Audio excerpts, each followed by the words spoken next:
You just that'd be nice. Yes, exactly. Standard 6. Standard 6. Oh, sorry.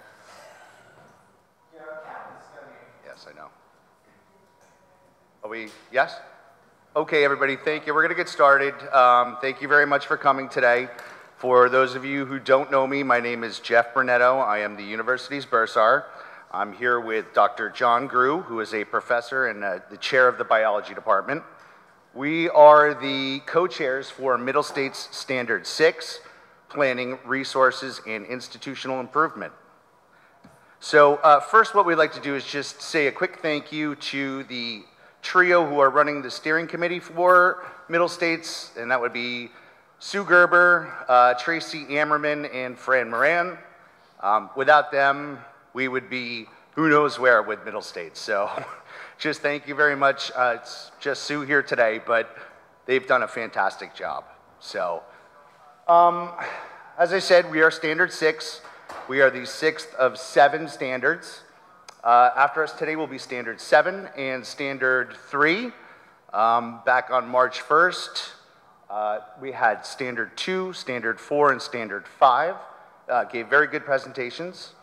I hope everybody had a chance to go in and read a little bit of our narrative that was posted to the web, and we're going to get right into that today. So the first, just a little bit of housekeeping.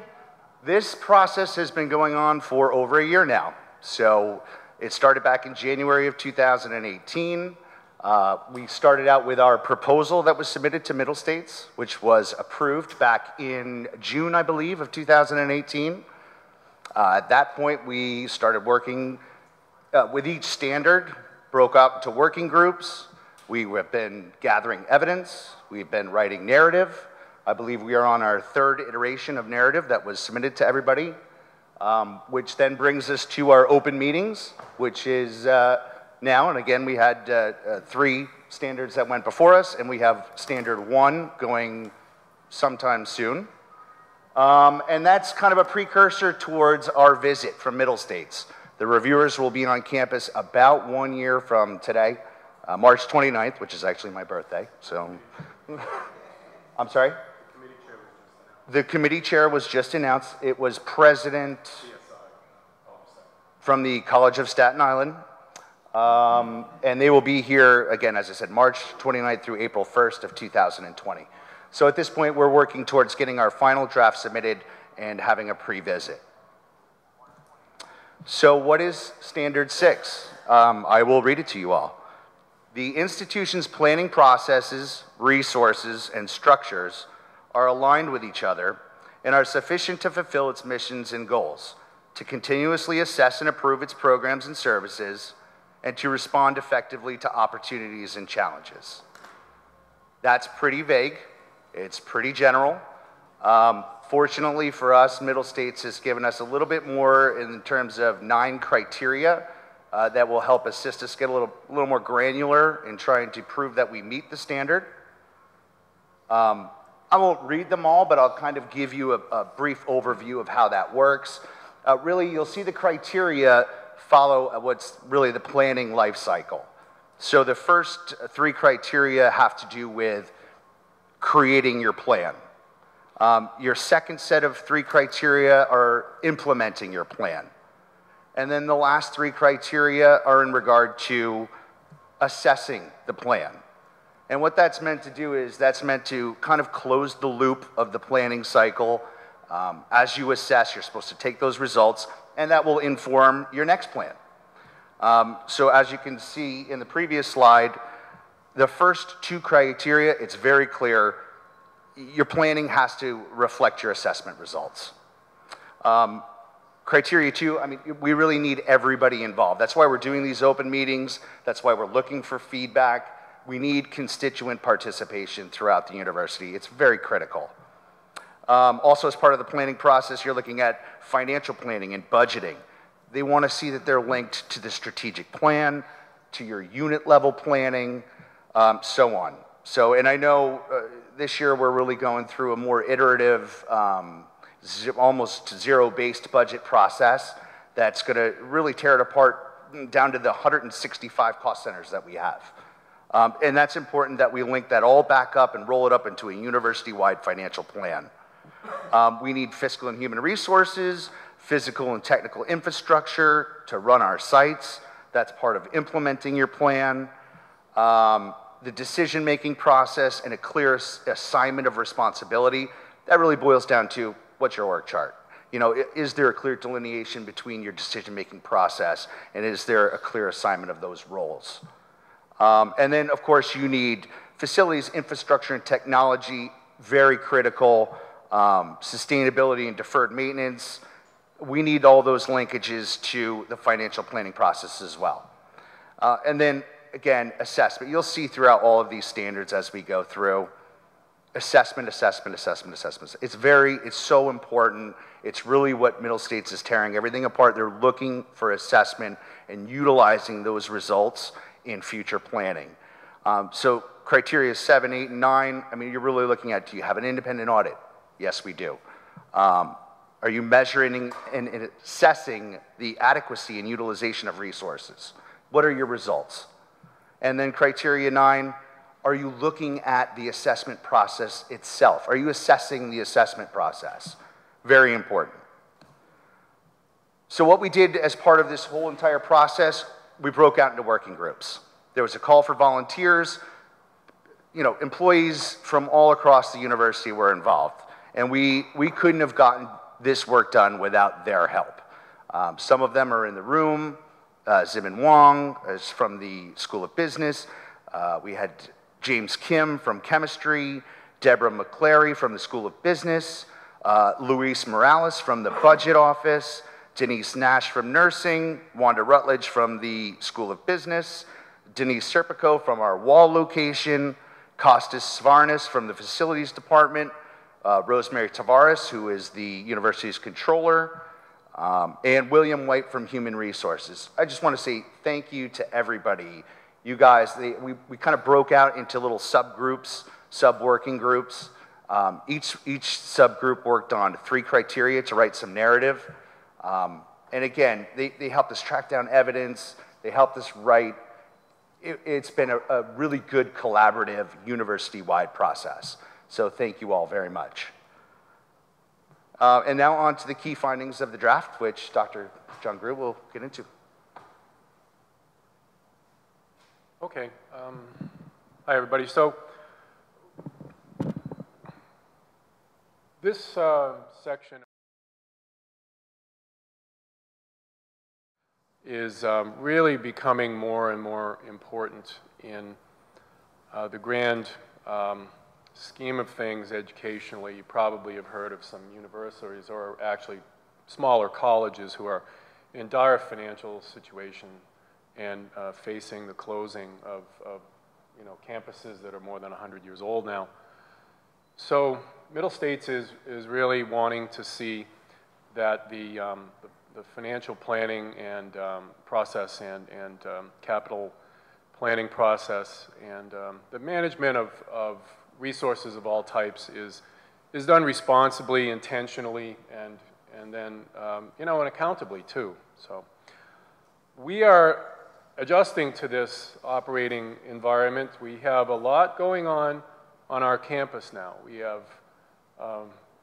another site down the street that is approximately the same site as the main campus, which has been in operation for well over 80 years, and it's now starting to sprout from the ground, which is a pretty amazing transformation for the institution. And we're doing this as well as major renovation in the science building, major renovation in Rossi Hall. We opened our business location, and we have another major capital project underway at Fort Monmouth to house the operation that has been heretofore held in Wall. So we have a lot of development initiatives going on right now, easily more than we ever have had. Even if we weren't working at the West Campus, we still probably would have more going on than we ever have. So Middle States, understandably, wants to make sure that these types of initiatives are undertaken correctly, as I said, with intentionality, with accountability, and with due diligence on everyone's part. all of this is going on at a time when we have enrollment pressures, when we have changing demands in human resources in terms of the types of persons that we have to employ that we haven't had in the past. And of course, throughout all of this, we want to have transparency. We want to have everybody to understand, or at least have the chance to understand, what's going on and how have we gotten to the point where we are at any given time and any particular initiative. So when we got involved with this, we, I'll have to say, had a little bit of trouble finding the whole trail of breadcrumbs. Because we've had a lot of major, significant individuals on campus have come and gone. We have 4 new vice presidents in the last 5 years. Is that right? And of course, they're the major decision makers along with the president and the rest of her cabinet. So the institutional memory isn't necessarily apparent in every individual. However, once we really got to peel back the onion, we found that Transforming Lives, which is our strategic plan, really is the innermost layer of the onion, so to speak, and has informed the operational and capital development and evolution of the operations on campus. And so I'll rely on your familiarity with Transforming Lives, and there really were mostly 3 of the 4 main elements of Transforming Lives, namely academic excellence, student experience, and the third one is resource acquisition and management. Really are addressed chiefly in our portion of the self-study and the evidence inventory. But nonetheless, these major initiatives, especially on the academic side, STEM programs, nursing, the West Campus, business, those were identified as areas for growth and development on the academic side in Transforming Lives. And if you reflect a little bit, this is where we put the majority of our monetary investment and in terms of seeking funds and financial solutions to getting these projects done. This is where these areas are where those efforts have gone. The same for creating residential opportunities for students, and Dr. Aska has been pretty creative in finding, turning over rocks to get the financial lubricant to get those projects moving and completed. So, we also have discovered that there are pretty rigorous analyses, planning and reporting resources that we discovered once we got in the room, I guess, with the right people that lay behind these initiatives. These are major strategic and financial initiatives undertaken by the university, and they were not undertaken lightly. There were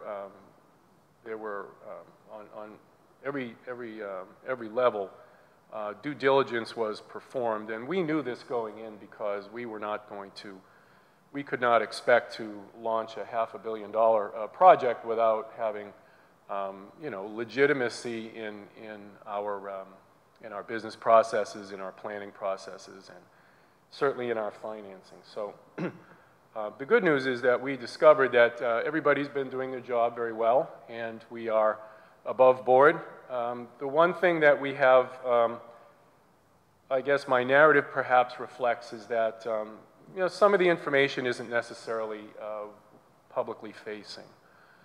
And that's of necessity at times, but I think that I think one of our conclusions is that we could perhaps increase the frequency and the volume of information that's shared on these things to a broader audience. So we uncovered a wide range of information sources. Of course, starting with transforming lives, but we also have a facilities master plan, which is kind of a living document that, as initiatives and opportunities present themselves, we go back to the facilities master plan and sometimes rethink elements of it and modify that to go forward. We also, of course, are studying enrollment trends, space utilization and needs. Ms. Zani does a great job with technology planning. She's probably the most prepared person on campus. We also have risk assessment methodologies. We have deferred maintenance schedules and constant attacking of that list of initiatives in deferred maintenance. We have a variety of financial statements and consolidated budgeting documents. We are developing a sustainability plan, and Jeff spoke to sustainability as part of something that's kind of new, I think, in our Middle States accreditation requirements. This, I think, makes, perfect sense and probably is apparent to everybody here. So we also have, as I mentioned, had some turnover in our leadership, and we now have Mr. White present as the Chief Financial Officer, and he's launched a new budgeting process, which is going to take a fresh look at the needs of the various constituencies, 100 and some odd budget centers on campus, and to reanalyze the allocation of resources and how they're applied. Human Resources is also undergoing some, has also refreshed its leadership, and Ms. Bazil has come to us with considerable experience in public sector human resources management, and she's initiating a new human resources master plan in non-capital letters. I'm kind of paraphrasing. There are some detail on that in the narrative that you can take a look at. So, and then the finding, we get this pretty much directly from the standards and from the criteria that just as we plan, execute, assess, and reinform, kind of closing the loop in terms of educational assessment initiatives, we need to do this and it needs to become more part of our DNA to be assessing and adjusting our planning and our activities on campus as we identify areas that we've done well with and that we need to improve or perhaps redirect our energies and resources. And as with everything, it's all about communication, right? Keeping the people happy, enfranchising wide swaths of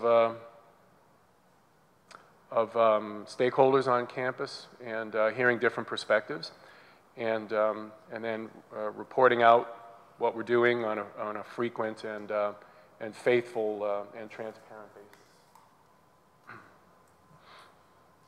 So this leads us to your part of the meeting,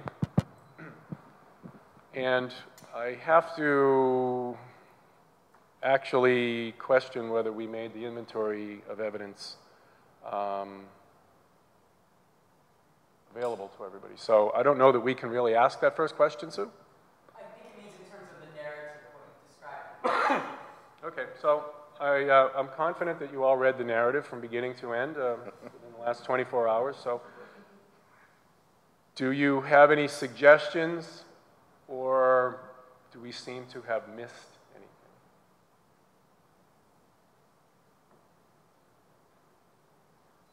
Anybody online, perhaps? No.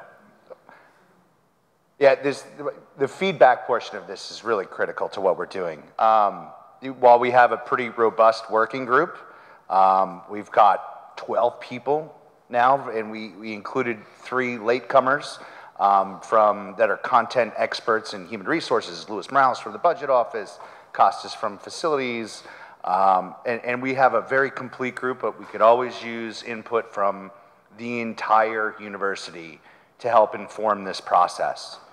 So, and it doesn't mean we have to put you on the spot today, but you know, this process is going on for the next year. We're going to be submitting another draft narrative within a month or two-ish. So, you know, while you might not have something today, but maybe keep it in your mind.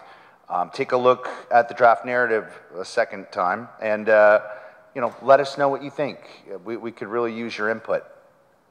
So this is the other general question that we have, perhaps to maybe think about if you don't have anything to input at this point in time. What can the university do to improve with relation to Standard 6, which again is about resources, and those resources include financial resources, of course, you know, cash flow, but also human resources.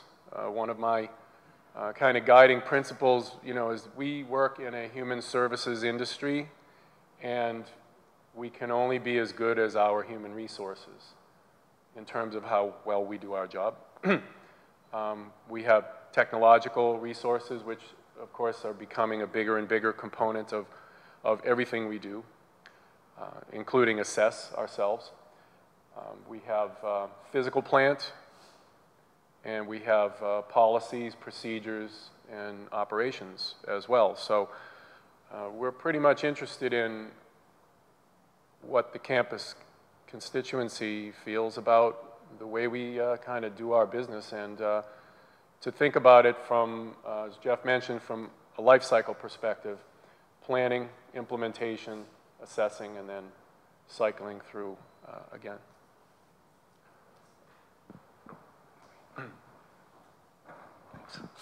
I would say I would wholeheartedly agree with the assessment that communication is rather important, and frequency, transparency is critical. But so is intentionality, right? You know, and so making internal communications a significant focus for us administratively, I believe would be really helpful to the overall community. And part of that is resource-oriented, and it requires an investment in our communications personnel in order to be able to do this effectively. But I do think that it would certainly enhance the not only the understanding of the many things that are going on campus, but also help to strengthen the community and the resolve around all of those initiatives, because they're all fundamentally sound at the end of the day. It's just that maybe we haven't communicated them as effectively and proactively as need be. And, you know, we weren't intending to call anybody out or challenge anybody. That language of, you know, communication, frequent and transparent, that kind of comes from the Middle States documents that, you know, we've reviewed as well. But I can, and there's an awful lot going on at once here, much more than ever has. You know, once every 10 years we would build a building, and that kind of consumed everybody's attention. Now we have 4 or 5 major, you know, infrastructure projects going on at once, which, you know, is exciting, but also to some people terrifying, you know. So here's, let me give an example. When we were searching for artifacts to place into the evidence inventory on some of the projects that we've undertaken, you know, and we kind of tend to gravitate always back toward the capital projects because they're, you know, they're huge amounts of money. We often would find press releases in NJ.com or Jersey City, or a developer website, but not on our website. For instance, I think one of the building blocks over here was reconfigured to be taller, and we found that in the public domain, not on our website. So yeah, no, that would just be one example, and it's nothing I object to personally. First of all, I wasn't taking offense to it. I was, in fact, criticizing my own self, I guess. The point is, I'm just recognizing the need. You know, like, there's no doubt that is an absolute need. And it's not due to lack of interest or desire or effort. It's just, you know, it's really a resource-driven issue. Right. So. Sure. And just to add to that, it's part of this process. There are two institutional priorities that we're trying to meet through this, and one of those is campus climate. And communication really feeds, you know, how we all communicate with each other. So that, along with student success, which is you know, a blatantly obvious one, but communication and transparency, it feeds how we go about and how we come to work every day. And we've self-identified that as a priority for New Jersey City University. So, and I think that's why we highlight that throughout this whole process. Anybody else? Boss lady, have any questions for us back there? I agree with you completely. Oh. Step up to the mic. So I agree with you completely that, yeah, that's okay. One of the things that Jason and I have struggled with for a long time is, so you get something past the board, and before it gets past the board, it has to be executive session, you know, I'm doing what I'm supposed to do.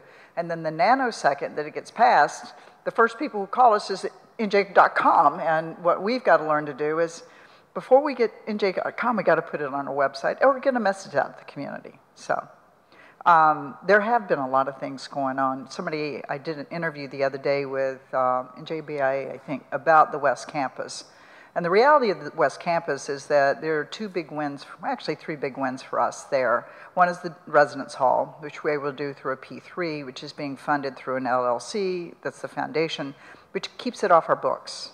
And keeps the risk off our, well, there's a little risk with us, but you know, the revenue flows are from the students who are living in the residence hall. So that's one.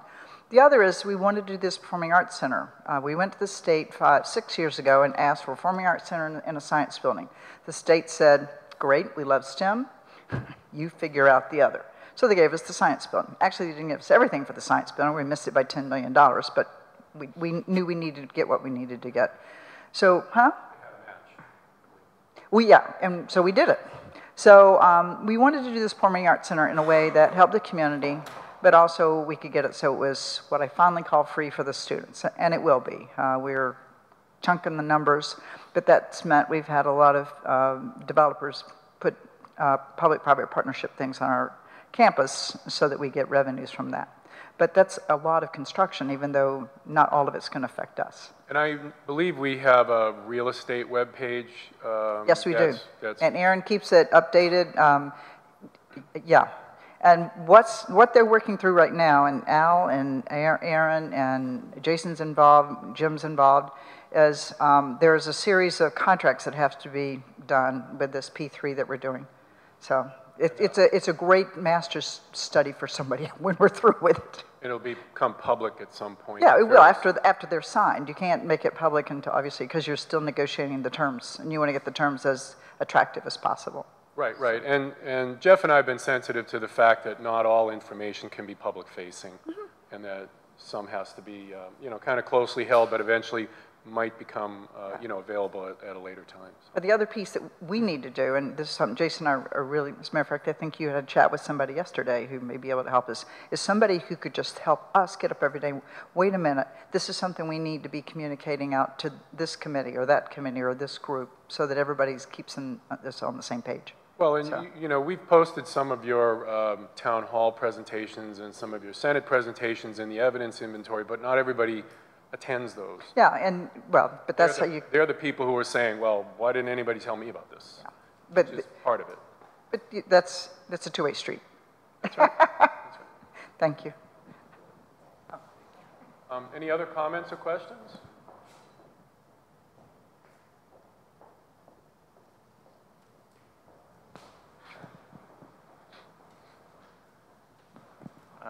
I would also suggest that maybe some additional investment in the personnel relative to our financial operation could be helpful too. In terms of, again, putting resources behind things that allow for the free flow of information. I'm not intimately involved in that space, but I think like many of our units, we could use more resources, but this is so fundamentally important to the day-to-day operation and the long-term solvency of the university that it might be something to consider. You heard that, Jim? Jim's all for more people in his division, more help for him to do his job. Anything else? Anyone else? Anything online? No? Okay. Okay, so I guess we'll wrap up. Thanks for everybody for Thank you very much. coming and for your attention We appreciate it. and for your input.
back and get your, and just get any kind of questions answered or just get any feedback you might have regarding it.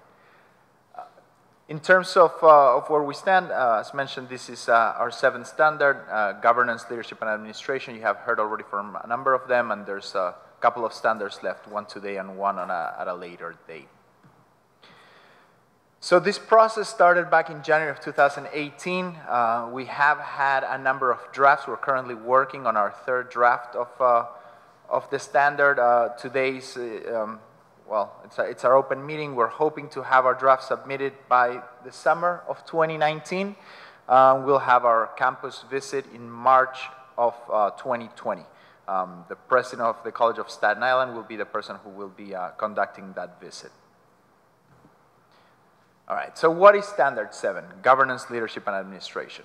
The gist of it is the institution is governed and administered in a manner that allows it to realize its stated mission and goals in a way that effectively benefits the institution, its students, and the other constituencies it serves.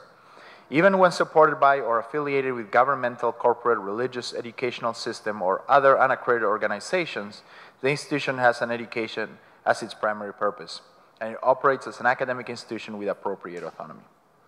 Well, that is NJCU in a nutshell. So I think we got the standard covered. No? All right. All right, so what are the criteria areas behind it? We have 5 criteria areas, which are very briefly defined as follows. I'll go into each one of them for a moment. First of all is the governance structure. What we mean by governance structure is, do we have a specific set of rules and policies that actually outline how each body of the university acts or interacts with one another? An example here would be the University Senate or the Student Government Organization. Do we have processes and or policies by which a student can, for example, grieve a grade? Or do we have a process by which, academic programs are passed? The second standard is the Board of Trustees, right? Basically, is there, or a Board of Regents at a different institution, is there an actual body that has oversight for the institution? Is this body qualified? Is this body biased or unbiased? Do they have the best interest of the institution at heart? Do they appoint properly the CEO of the institution? Do they actually have oversight over him or her? Do they evaluate that person? The third standard speaks about said CEO. Does the CEO have the competencies required to run the institution? Was that person appointed in a proper way through a search? Does this person in that position have the right support structure in place to run the institution? Which leads us to the 4th criterion, which is the administration. Is there an administration in place to help the CEO that's of the right size, that has the right skill set for their positions? And are they evaluated on a periodic basis by the CEO or by others? And last but not least, the concept of continuous improvement or periodic assessment. Does the university have in place a process by which it constantly assesses its outcomes? So our working group members, Helen Bongam from mathematics, Reed Carroll out of biology, myself from the president's office, Mary Fortier out of nursing, Hane Hadwari from chemistry, Keon Jackson, who's our student representative, Jason Kroll, the chief strategy officer, Joseph Maskowitz from political science, who's also serving as the co-chair. He's unfortunately with a medical emergency today, Farah Pellissier out of OSP, and Donna Piscopo from the Senate. So some of our key findings from the draft. The university has an articulated governance structure that outlines roles, responsibilities, and accountabilities for all constituencies. These include, but are not limited to, the Board of Trustees, the presidency, vice presidents, and administrators, and faculty through the University Senate, and its students through the Student Government Organization. NJCU, at the same time, is governed by a Board of Trustees, which serves the public interest and ensures that the university fulfills its mission with oversight in academic quality and programming, planning, institutional and fiscal well-being, policy making, and approval in areas of personnel and financial affairs. The president of NJCU was appointed and is currently evaluated by the Board of Trustees, and she has the qualifications, authority, and autonomy to fulfill her responsibilities. NJCU has an administrative staff of sufficient number, expertise, and experience, and with adequate support to successfully contribute to the mission of the university. Now let me stop here for a moment. For these previous findings, the way we actually gathered the evidence, we collected all the CVs for all the people in these roles, all the way from the president to all the members of the cabinet. Not only did one of the members of our committee go through each one of them, but they determined things such as the number of terminal degrees, the number of presentations they had made at academic conferences, the number of years they had served in higher education. The administration, including the president, provost, and deans, have regular engagement with faculty and students regarding institutional goals and progress. The way we were able to provide evidence regarding this particular finding was, do these actual members have regular interactions that have been documented? The president has town halls. The provost, meets with its chairs, with his deans. The deans meet at the same time with his chairs through different mechanisms. Do they do it through town halls? Do they do it by more informal gatherings such as quote-unquote coffee with the deans? The university performs periodic assessment of the president and administration. We have processes in place for this to take place, such as, at one time it was the PMP, currently it's just, a performance review process. The key finding we found, or at least we wanted to put out there for everyone's consideration, is that shared governance and, more importantly, communications and trust could and should be strengthened and improved. Once we started looking at things such as the Great Colleges to Work For survey, once we looked at other reports that were provided to us, the one thing, and you probably heard it from the previous standard as well, that could be highlighted, is that at times the communication is something that we struggle with. It's not that the communication it's not out there, it's just how it is conveyed, and whether the constituencies are actually listening to the message that's there. And if not, what can be done to actually improve it? At the same time, what is meant by shared governance? So just because we have all these processes in place, do each and every single one of the agents of shared governance believe that they contribute to it? We have a university senate, we have SAC, we have the SEC, but then does that contribute to shared governance, or is that enough? Those are only, for example, 2 constituencies in campus that take place into it. What else does need to happen for it to be strengthened? So, is evidence presented enough to convince reviewers that we meet standard 7? We believe so. I mean, flat out, yes. We have a body of evidence that actually supports each one of the criterion outlined there. I'm pretty sure all of you have read, our draft and agree with me as you continue to shake your heads. And is there something we have missed? We definitely hope not, but I'm pretty sure you will all provide us with that feedback. Now, this is the question where we kind of put it out to you. What could the university do to improve anything related to Standard 7? And we have our own points of view as to what can and can't be done, but this is our chance to gather some feedback from the community. So I'm going to open it up for some questions.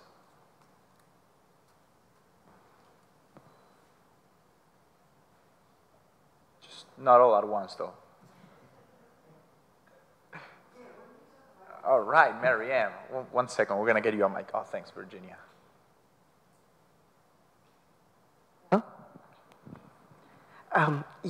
When you talk about having feedback from the community, from faculty and staff, did you have any particular survey targeting specifically the evidence that you presented? So the way we gathered, let me just answer very directly. The way we were able to come up with some of these findings was by using the information that was gathered from previous surveys. So for example, we use Coach data survey, right? Or Great Colleges to Work For survey. And what those findings from those surveys actually gave us. So when tabulating those results, we were able to come up with some of these findings. So with that said, we didn't create any new surveys to actually address any of the specific criteria within the standard, but we felt that the information we had was enough. And any idea about, for example, you said communication was one of the weak component. Any idea on how it could be improved? I mean, personally, I can't answer right now for every member of the committee, so I'll take the liberty to answer since you asked. I think that Jeff and John kind of hit the nail on the head before, and so did Jason. I think that sometimes it's not about necessarily the timeliness of the communication, which sometimes has hurt us, but it's also the fact that how it is distributed and to whom, and in some cases, the communication is out there, but it doesn't reach the constituencies, right? So that doesn't necessarily mean that maybe the university believes it's communicating, yet, if no one is reading, is it really communicating? So at some point, it might be a matter of trying to find out other avenues to communicate more effectively with different constituencies. So great example would be just because we put out an email blast, does that mean the students are actually reading it, right? So from that standpoint, knowing that, do we have to communicate with students in different ways that we communicate, for example, with the chairs or with faculty in general? And so trying to find those different ways to perhaps communicate with different constituencies might be the best way to address that particular issue, but I also think it'll be a little bit of growing pains. I don't know that there's a silver bullet. Thank you. No, I was just saying, also in the feedback, the committee did meet with some of the constituents, including like student government, Senate. So it was part of the feedback was through that process. Thanks for the assist.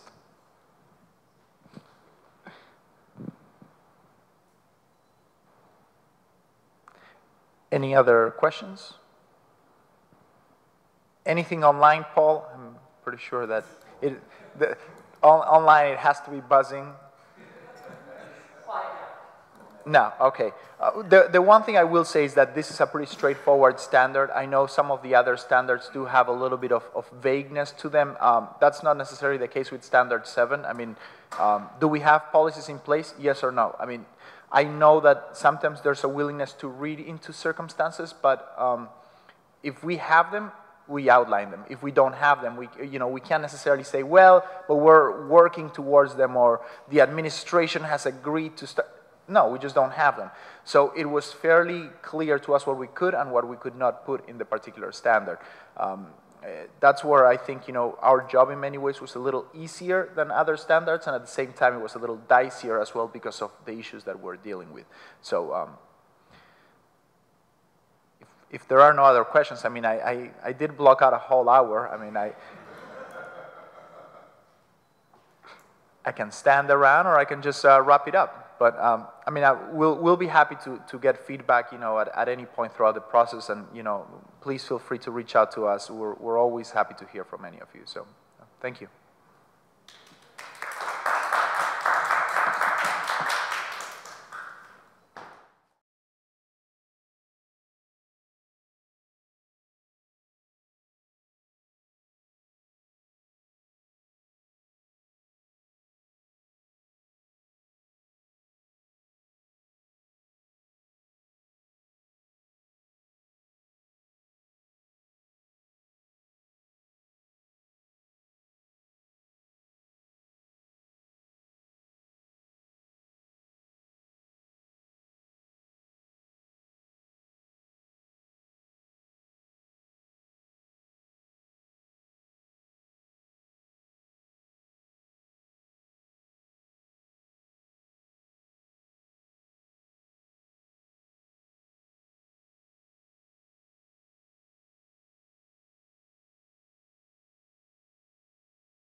Good afternoon. We're gonna get started, guys.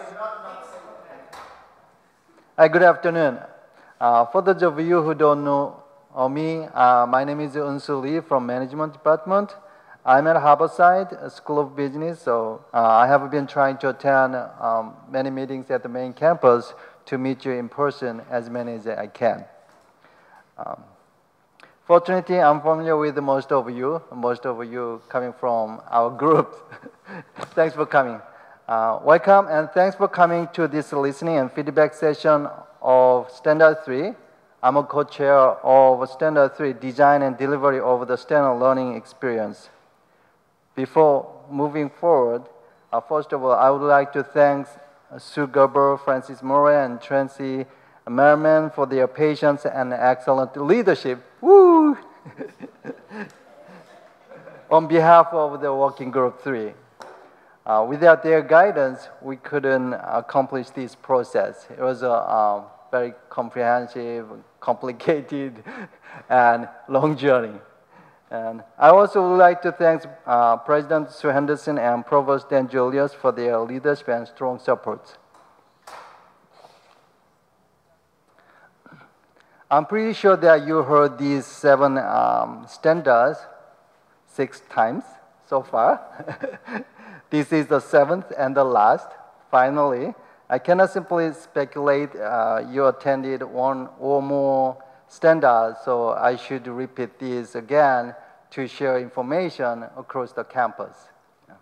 So standard 1 is a mission and goals, and standard 2, ethics and integrity. And standard 4 is about support of a student experience.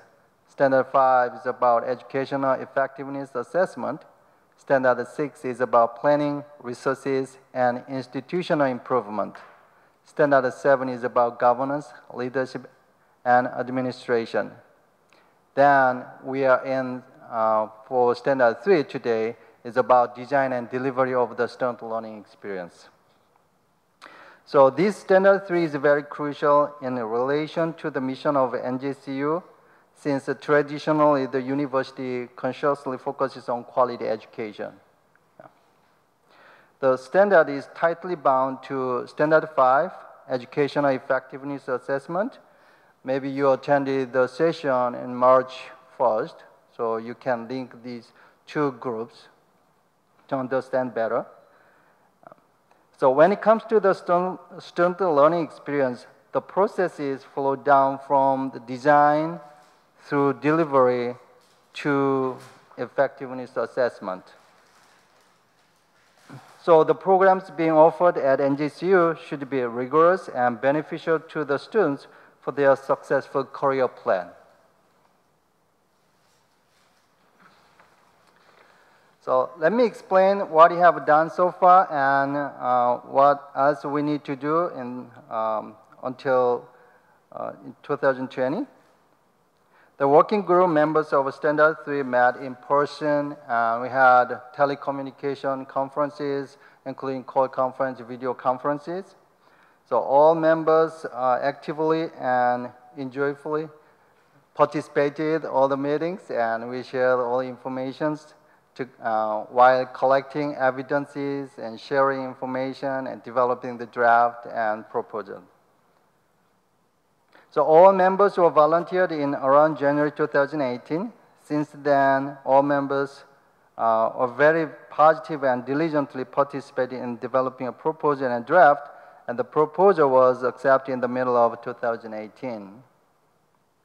And to accomplish this task, we created a draft and proposal document using a Google Doc, thanks to Amit Mokashi. So it was a very convenient tool for us. If any member edited the documents, we could track over all the changes and edits so we understand what's going on the draft. Thanks to team coordinators of Sue Gerber and Tracy Mann and Franz Moran, the self-study proposal was approved in the middle of 2018, and after that, we were working on draft. It was not an easy journey, but finally we made the draft, and we're still working on it. So after today's listening session, we're going to revise the draft, accommodating your feedback. So any feedbacks or recommendation will be more than welcome. So what is the next step? As I said, we're going to revise the draft in the next couple of weeks. And hopefully we can share the comprehensive draft with you, so then move forward. So students are the primary beneficiaries of the university. So the success of NGCU's mission should be measured by the success of the students. So let me review the language of Standard 3, as you see on this slide. An institution provides students with learning experiences that are characterized by rigor and coherence at all program, certificate, and degree levels, regardless of institutional modality. All learning experiences, regardless of modality, program pace, schedule, level, and setting are consistent with higher education expectations. Under this language, we have 8 criteria areas, as you see on this slide and next slides. So with the same content, we were using different language to, by understanding all criteria areas. So the area consists of programs, faculty,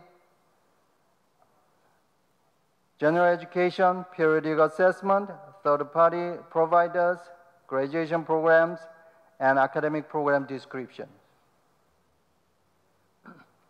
So the program should provide appropriate learning objectives and foster a coherent experience and promote synthesis of learning. To deliver the programs effectively and efficiently, faculty should be qualified. So faculty are rigorous and effective in teaching, assessment of student learning, scholarly inquiry, and service. Those of full-time, part-time faculties are qualified for their positions. So following questions: do you have enough faculty members to deliver the programs effectively and efficiently? And does the university provide resources and opportunities for professional growth? And the faculty are regularly reviewed under clearly defined and fair policies? So we try to find evidences to answer these questions. And academic programs should be accurately described in a way that students are able to understand and follow degree requirements. And general education draws students into new intellectual experiences that is designed so students achieve essential skills in communication, scientific and quantitative reasoning, critical analysis and reasoning, technological competency, information literacy. So fortunately, we have a Director of General Education, Dr. Joshua Frost here, and he's going to discuss about Janet in details later. And the graduate programs, so as you know, NGCU is a master level universities in terms of a Fulbright scholarship webpage. And we have great master's level and doctoral graduate programs. Those graduate programs should provide opportunities for students to develop research, scholarship, and independent thinking. And then we, NGCU offer several programs delivered by third parties. For example, ESL, HBX for MBA, and some programs. So those programs delivered by third parties should be reviewed regularly and rigorously. And then all programs we deliver at NGCU should be assessed periodically.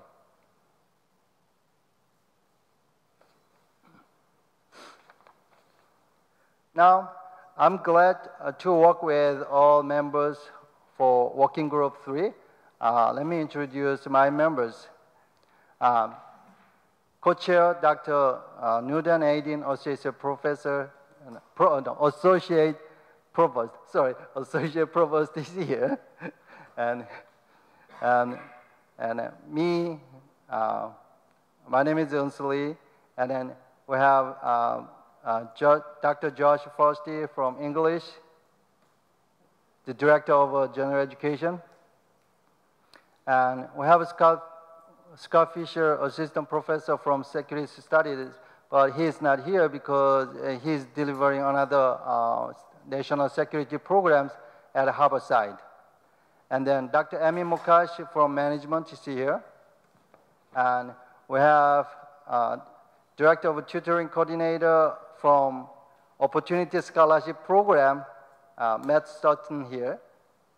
And recently we added more members to have to deliver these Standard 3 effectively. So Dr. Ethan Prosem from Biology Department and Dr. Jason Martinek from History joined our team. So now the team has great diversity and excellent mix from different colleges and different programs.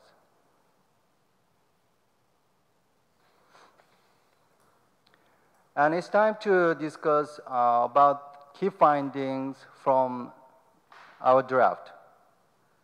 First of all, I'd like to mention these key findings from academic programs, faculty, university catalog, and degree program tools, learning opportunities and resources, general education, graduate student development, third-party providers, and continuous improvement. So if you go through the draft we developed, so you have different sections like this. So key findings are from these sections. So you can understand our key findings with these sections. So first of all, NGCU offers a wide range of academic programs and degrees. So we understand the university offers rigorous and coherent majors, minors, certificates, teachers' certification programs for undergraduate and graduate levels. And the university offers a variety of programs in different modalities such as online, face-to-face, and blended. We're also discussing about offering online degrees in the future. So there's going to be some tasks we need to take a look at in the future. The second one is NGCU recruits and retains qualified faculty members who design and deliver the students' learning experience in different modes of teaching. So the university hires qualified faculty members and offers orientation, workshops, and other development opportunities. The university have been utilizing an online recruiting system, Talio, since 2016. And we also implement Interfolio for reappointment, readjustment, and SBR applications. So it's going to be very effective, and we're going to achieve paperless process. The university maintains consistent and supportive ways to help faculties. So we have many resources available across the campus. So whenever faculty reach out, provost office and find mentors to find another resources. The NGCU proactively offers new academic programs that address the needs of the next generation of students and demands of the job market. The process of developing and offering new programs and courses pose challenges, but it has been improved with the new procedures for developing new program proposals and course proposals and revising existing programs and courses. So recently we revised the program approval procedures and then it was approved by Senate. So we have better, faster, effective process to develop programs and courses. The university emphasized faculty development and innovation.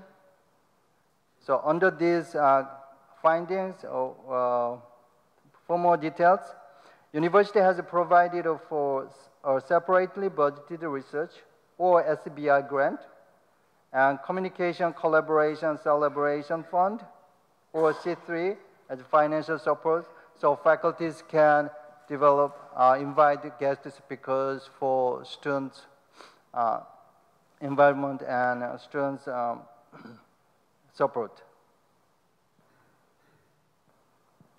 The Provost Office also provides learning opportunities for faculty development, such as AQ Effective Training Practices courses, Quality Matters, online course certifications, and President Faculty Fellows Program, etc.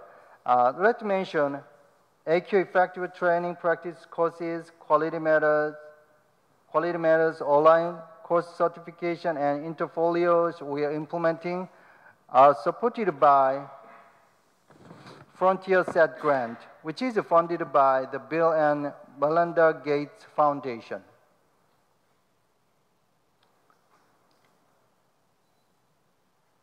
The university ensures that academic programs have a student-centered curricula and that program-level student learning objectives are aligned with the university's strategy plan. Through the course program approval process, which both include the rigorous criteria for thorough inclusion and integration of student learning objectives, learning outcomes, which are aligned with the student, NGCU's strategic plan. The general education program delivers a robust intellectual experience and develops essential skills and competencies with the courses offered by 29 departments in all 3 NGCU colleges and the School of Business, and requirements that encourage exploration into new areas of intellectual inquiry.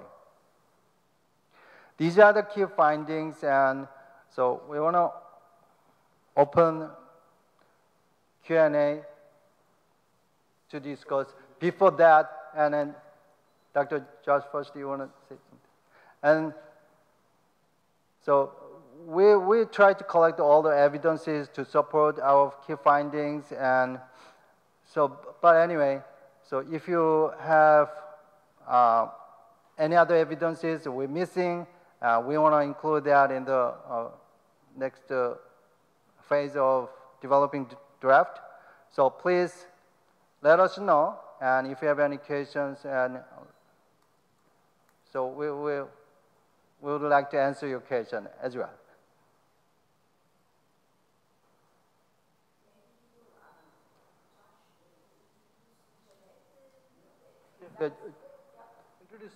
Yeah. Yep. Dr. Josh Foster is the Director of General Education. He will talk a little bit more about general education. Thank you. Good afternoon. And Sue went over the main key finding related to general education. I'd like to provide some further details in support of that key finding. The key finding, once again, is that the general education program delivers a robust intellectual experience and develops essential skills and competencies with 152 courses offered by 29 departments in 3 NJCU colleges and the School of Business, and requirements that encourage exploration into new areas of intellectual inquiry. I'll go over some specific details about how the Gen Ed program does that, and end with a couple of really exciting initiatives that we've undertaken in the past several years that really highlight the kind of work that our faculty is doing in support of student success. So the program provides students with a meaningful learning experience across the disciplinary range of an enhanced arts and sciences curriculum, including education, business, and professional studies options, in addition to the traditional liberal arts and sciences. Every Tier 1 and 2 general education course and each student's Tier 3 capstone project covers and assesses 2 of the 6 university-wide student learning outcomes in the context of work done in 1 or 2 modes of inquiry, which loosely correspond to the arts, sciences, social sciences, and the humanities. The 6 outcomes are defined and assessed according to modified value rubrics produced by the Association of American Colleges and Universities. 13 Tier 3 capstone courses are offered by 9 departments, 7 in the College of Arts and Sciences and 2 in the College of Ed, with the number of courses and sections offered increasing each semester as students make their way through the general education program. And this Tier 3 capstone is really the culmination of their work throughout general education in Tiers 1 and 2.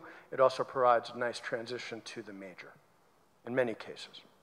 That's a choice the student makes when the capstone project is proposed and completed. First year non-transfer students began the general education program in fall 2015. Transfer students without an associate's degree began the program in fall 2016. This means that no non-transfer students who have completed the new general education program actually could have graduated yet. So among the 71 students who have graduated since fall 2017 who took at least 5 general education courses at NJCU, students were found to have taken on average of 2 courses in each of the 4 outcomes: civic engagement and intercultural knowledge, information and technological literacy, oral communication, and quantitative literacy, and an average of 4 courses that covered critical thinking and problem solving and written communication. This is an excellent result considering that there's no formal distribution requirement in the outcomes equivalent to the distribution requirement in the modes of inquiry or the 3 tiers. So there's actually very good coverage in the outcomes, which we're very happy about. And in fact, that coverage will increase as students take more and more gen ed courses before graduation. Now, the program's focus on outcomes-based teaching and learning of liberal education skills has resulted in every student being assigned written and oral assignments that explicitly cover the liberal education skills addressed on the MSCHE, the National Survey of Student Engagement, which graduating seniors take at NJCU every 2 years. So we expect the outcomes-based focus of the new program to enhance student perceptions of skills gains reported on the MSCHE as soon as students who have completed the new gen ed program do fill out the MSCHE survey, which I guess it will be next year. Course evaluation results have been encouraging in this respect. Responses to general education specific questions included on the IDEA course evaluations indicate students perceive general education courses to feature coherent program elements designed to improve the 6 learning outcomes in the context of interdisciplinary work in the 4 modes of inquiry, which is really a fundamental design feature of the new program. So students are indicating that that's what they're getting in their courses. Now, I'd like to highlight some, as I mentioned, really exciting initiatives that have energized the gen ed faculty around innovative approaches to student success that really focus on high impact practices, including the following. And I'll be focusing on 3 of these. A presidential faculty fellowship was created in academic year 2017. The overarching goals of the fellowship are to redesign existing courses to include civic engaged learning and cover civic engagement and intercultural knowledge, one of the 6 university-wide student learning goals, and for fellows to develop new courses with a focus on civically engaged learning or community engaged learning. So the cohort has also developed a framework for community engaged learning and revisited civic engaged assignments to enable other faculty to better offer and evaluate civic community engaged experiences, to partner across disciplines and develop long-term and evolving community partnerships. The administration has committed resources to providing planning and logistical support, which is critical. And by 2020, a goal of the faculty fellowship is to create 20 new civic engagement courses. There's a lot of work being done in departments, especially in women's and gender studies, which offers several required courses, for example, to education students who will be getting a lot more of these community engaged courses in the coming years. And there's been a sharp increase in the number of courses that offer genuine community engaged learning courses with partner organizations. So this is a very exciting new initiative, and it's already had an impact. And we know that doing community-engaged learning experiences is a high-impact practice for students. Another example of one of these initiatives is that while the general education program was always designed to include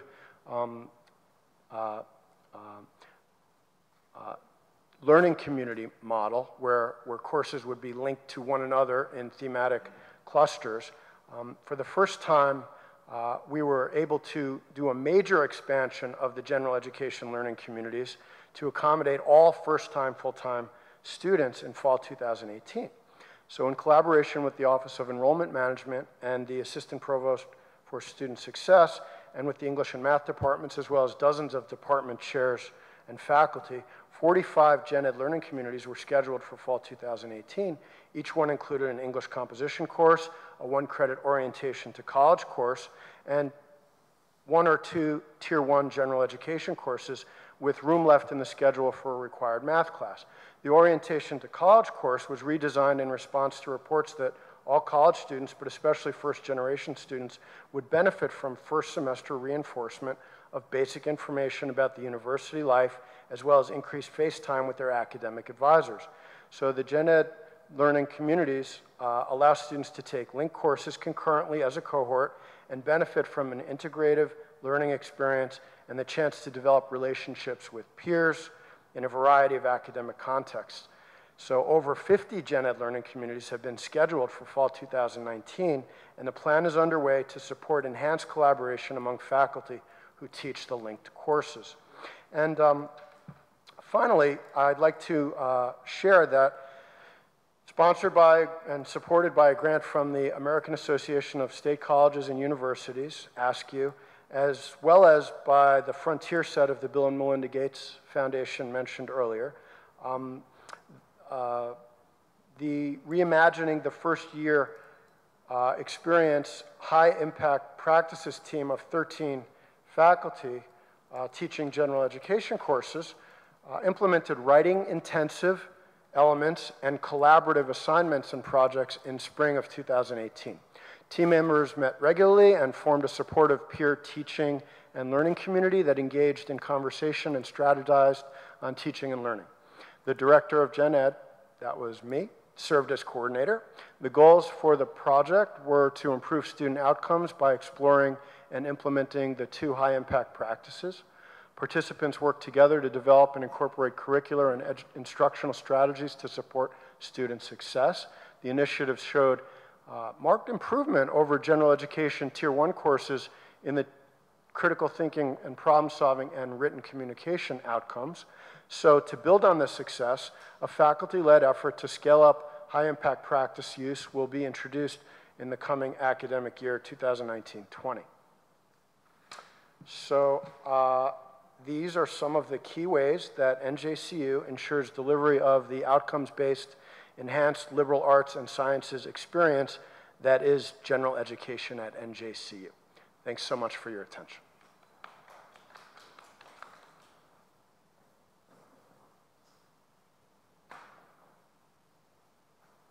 Thanks, Joshua.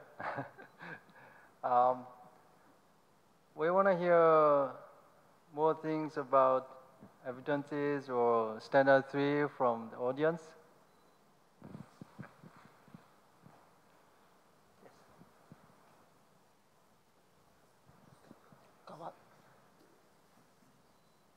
So with regard to what you talked about, Josh, the Gen Ed, I'm over here, the initiatives, the new initiatives around Gen Ed.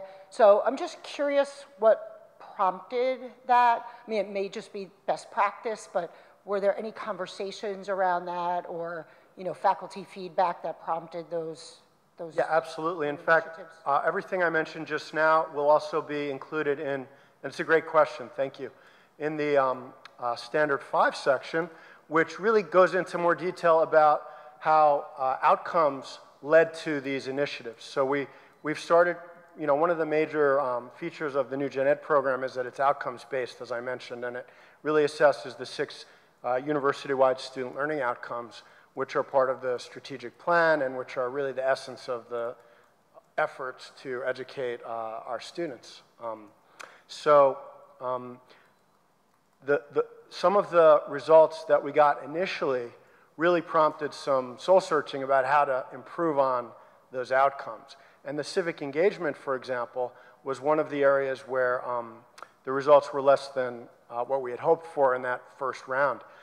Actually, though, these interventions and others that I didn't include in the summary remarks of my presentation today, but which will be in the draft, really have made an improvement in the civic engagement outcomes. Another example of an initiative was really trying to respond to quantitative literacy outcomes in that initial batch, because they also were a little bit lower than a lot lower than we had hoped. But those have been improved as well through targeted interventions, for example, in the math courses that are required for all students, and faculty development about what the outcomes are and how to design really effective and transparent assignments that show students how to demonstrate those outcomes that they may have learned but which aren't necessarily coming through their final project. So, for example, in the civic engagement and the quantitative literacy outcomes, we did specific interventions to improve those outcomes, and the initiatives that I mentioned were definitely prompted by earlier outcomes results. I'm happy to answer any other questions about general education while I'm up here, or I can come back.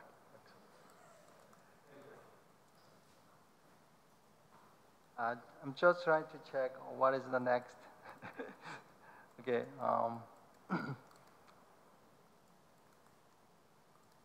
So what could the university do to improve related to Standard 3? Do you have any comments?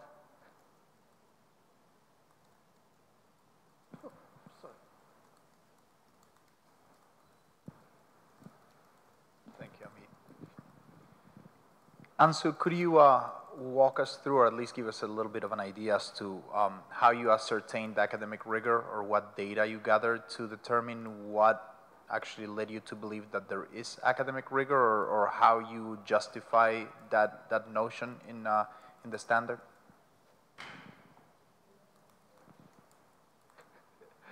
Okay.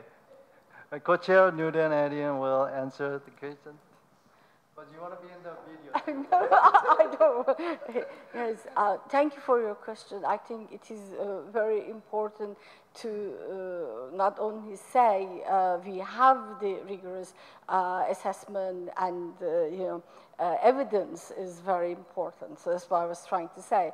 What we look at actually, what is the procedure and what are the policies related to, for example, program proposal? What about the course proposal? What type of things we ask and how we are following those? These are one of the evidence that we have the rigorous program or policies in place.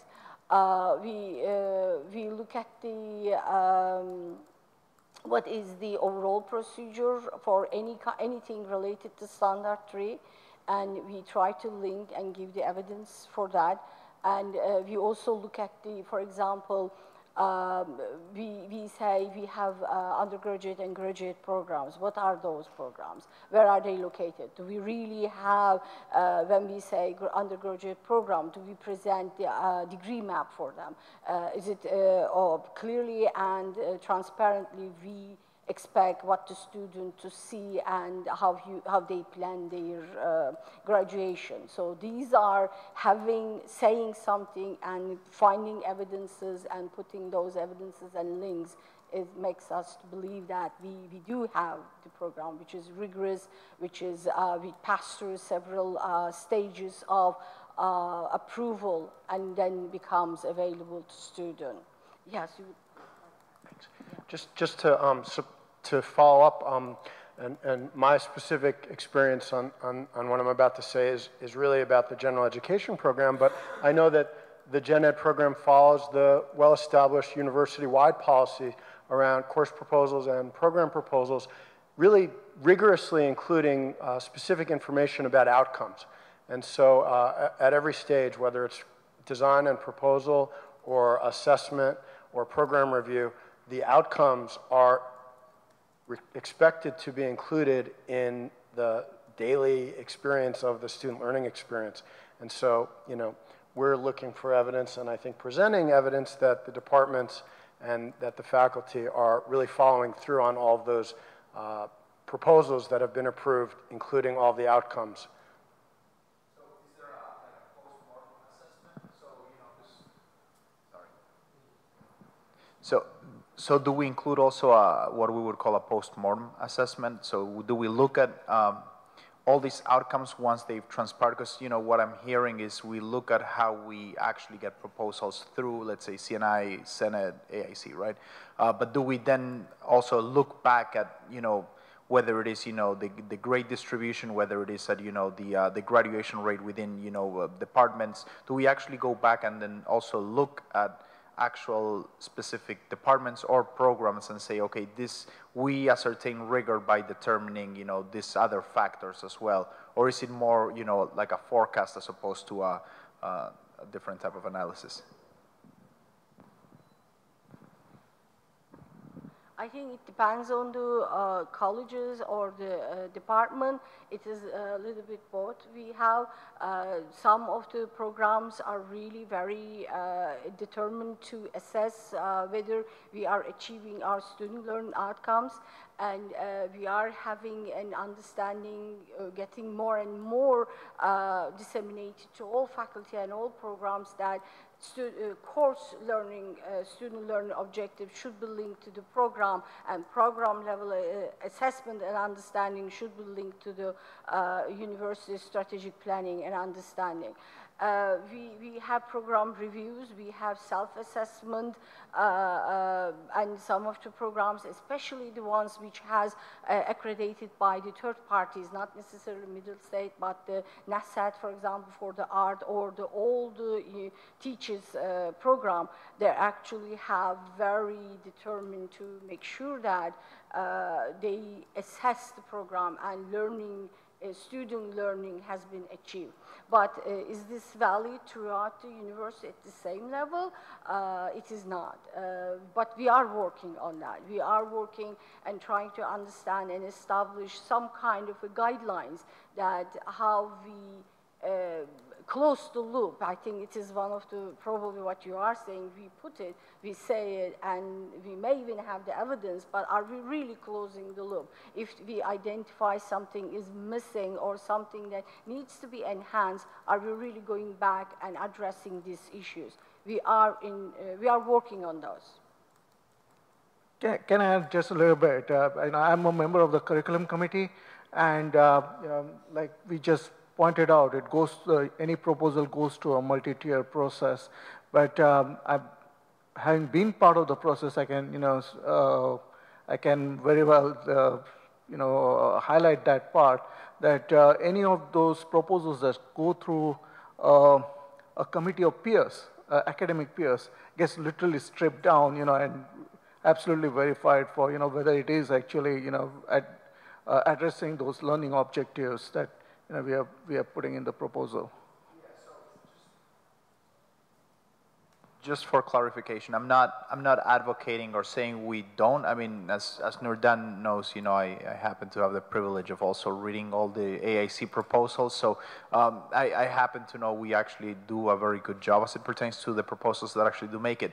But as it pertains to the actual standard, I was asking more along the lines of, okay, so we have, let's say, basically made a great job as it pertains to academic rigor in terms of getting the programs through and what we put out there, but more in terms of the data that we're going to use to corroborate. I was simply asking, as it pertains to, do we then go back and say, okay, this is what we actually have learned from our students or not? And if we don't have it, we don't have it. We maybe don't even need it. It was just being curious in terms of the question. But it requires a little bit more work, and we know that. Yes, it is working in progress. Any other question?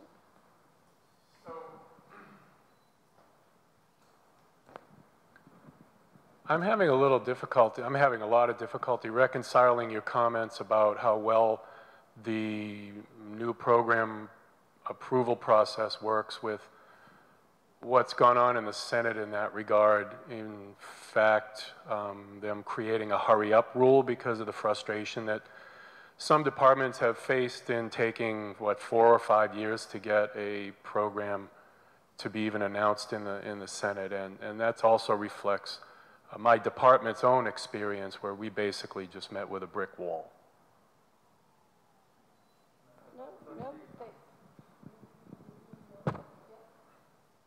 You're right. We have the 30 days rules, and we believe that it is much faster than before.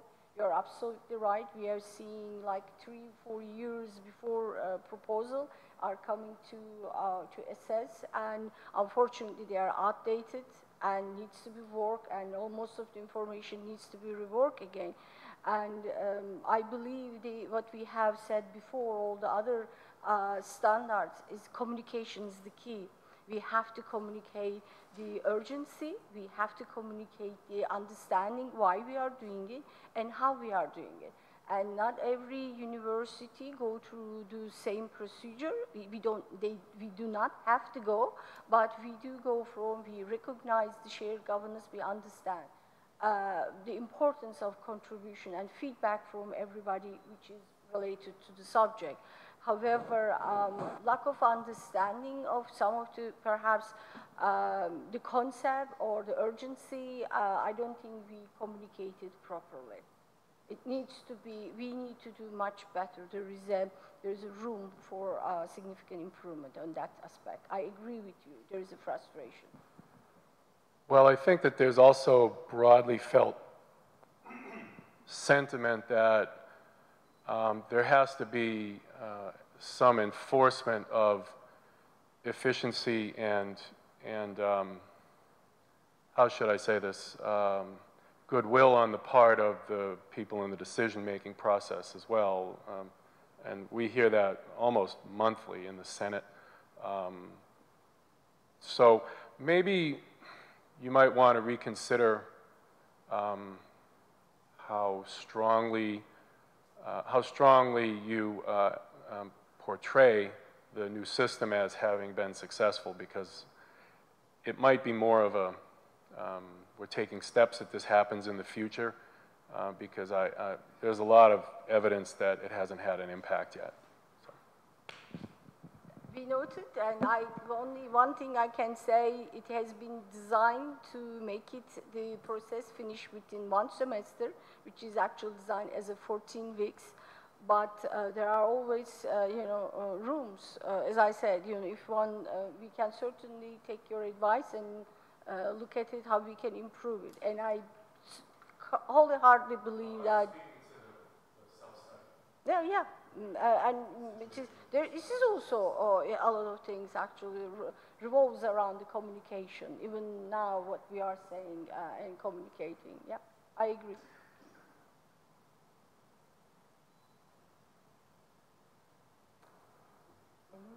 Any other question?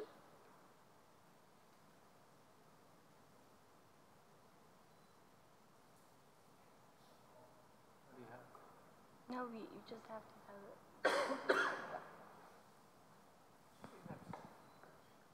it. I guess again, solely based in terms of what we're presenting in terms of evidence as it pertains to the periodic assessment of our own academic program. So I know there's a program review cycle. Is there any additional data that we are going to be able to, or that the standard has been able to find as it pertains to that? Or what approach has been taken necessarily as it pertains to that, if you don't mind? We haven't included the program review part of the yet. Very little part of it, perhaps that the GenEd-related one, but we are working on that, and we are working, it's a team effort, as you know. We are working together with the deans, and we are going to work with the whole faculties and the people who are involving this program assessment. So we will make it a collective effort to actually at least address certain things. We realize that there is a gap, and we are going to make sure that these parts are included, evidences are included, and some of the actually reports are already will be easily available in the institutional effectiveness website. However, whether we are really achieving our goal is a different story. That is closing the loop. Always, you know, it is not just doing the assessment, how you're going to close and how you loop and move forward. I think we do have a plan, and we would like to implement it. But it is, of course, it will take some time, but we will be able to put at least the what we are going to do next, what is our plan, and those things will be included. I mean, just to clarify, do you, or does the committee think that that particular criterion is a little bit weaker than the other ones at this point, or that there's not enough supporting evidence, or is there perhaps a plan to provide, if not, you know, just take some steps to remediate that between now and the time that the draft is due? I guess that's the best way I can ask it. I think all of the above, I would say, because we recognize the weaknesses there, and we also didn't necessarily go and investigate on that particular part, and we will look at it, and we will provide more and more information on that. And we are also aware of what we can do, and that part will be also integrated into the draft.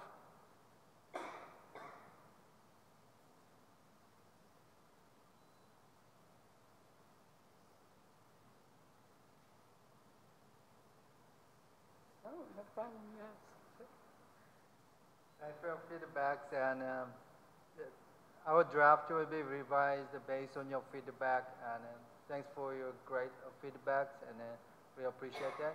And feedback form will remain open for 5 days because this is the last session. So you want to have any announcement or no? All right, thanks for coming to this listening sessions, and thanks for people online. Any feedback? No? Okay. Oh, no, you got feedback from online? No, there isn't any question. But anytime. Yeah. We will be very happy to answer feedback and address the questions. Thank you. Well, thanks for coming today. Thank you.